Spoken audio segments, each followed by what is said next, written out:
আপনি মারামারি করতে আইছেন?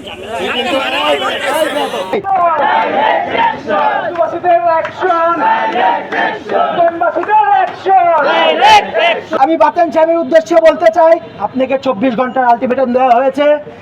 নয়তো আপনি যদি সংসদে ক্ষমা না চান, আপনার কি হবে? আমাকে বা আমার সংগঠনকে জেলে নেবেন না কোথায় নেবেন সেটা আমরা জানি না, কিন্তু আপনার শেষ দেখে ছাড়বো ইনশাআল্লাহ।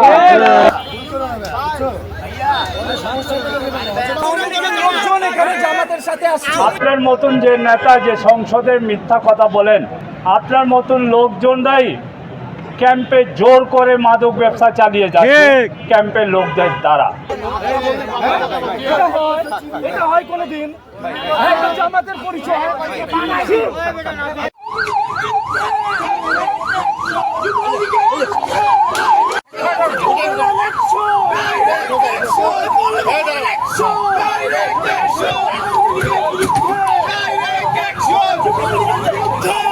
মাদক ব্যবসায়ী তাদের বিরুদ্ধে যদি তিনি বক্তব্য দেন, তাহলে নির্বাচনের সময় মাদক ব্যবসায়ীদের কাছ থেকে মোটা অঙ্কের যে টাকা নিয়েছেন সেই টাকা হারাম হয়ে যাবে।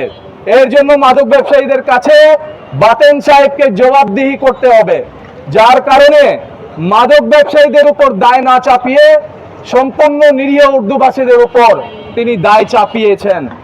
যে ক্যাম্পগুলোর কথা তিনি বলছেন, ক্যাম্পের প্রশ্ন উঠলেই, ক্যাম্পের বিষয়ে কথা উঠলেই তারা আমাদেরকে মাদক ব্যবসায়ী বলে, আমাদেরকে চাঁদাবাজ বলে।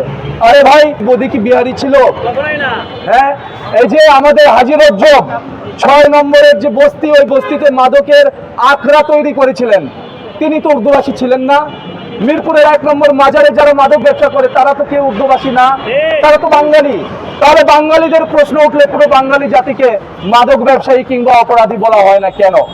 কেন শুধু উর্দুভাষীদেরকে ঢালাওভাবে পুরো জাতিকে আপনারা বদনাম করার চেষ্টা করছেন?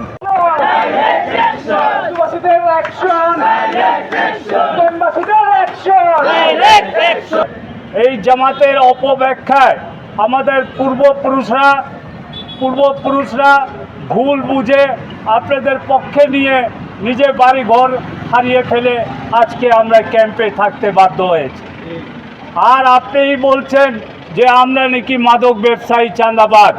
আপনার এই কথায় আমরা নিন্দা জানিয়ে 24 ঘন্টার ভিতরে যদি আপনার দেওয়ার সংসদের এই বক্তব্যটা প্রত্যাহার না করেন, তাহলে আজকে আমরা পুলিশ ভাইদের কথা অনুযায়ী এখান থেকে চলে যাব, কিন্তু পরবর্তীতে আমরা সংসদ ভবনের দিকে পদযাত্রা করে মাননীয় সংসদের স্পিকার মহোদয়কে এই বিষয়ে আমরা একটি স্মারকলিপি প্রদান করব। তারপরেও যদি না হয় তাহলে আপনার বিরুদ্ধে আমরা আইনগতভাবে ব্যবস্থা নেব। কিন্তু উনি বস্তিবাসী এবং উর্দুভাষী ক্যাম্পবাসীদের নিয়ে যেভাবে তিনি অপমানজনক, লজ্জাজনক একটি জনগোষ্ঠীকে তিনি অপমানিত করেছেন সংসদ ভবনে, সেটা এই উর্দুভাষী জনগোষ্ঠী কখনোই মেনে নেবে না।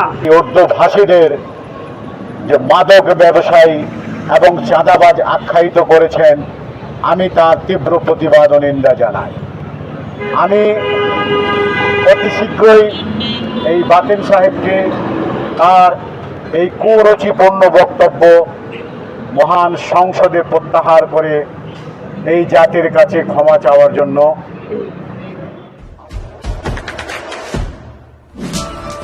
দেশে দেশে সবার সাথে দ্য নিউজ।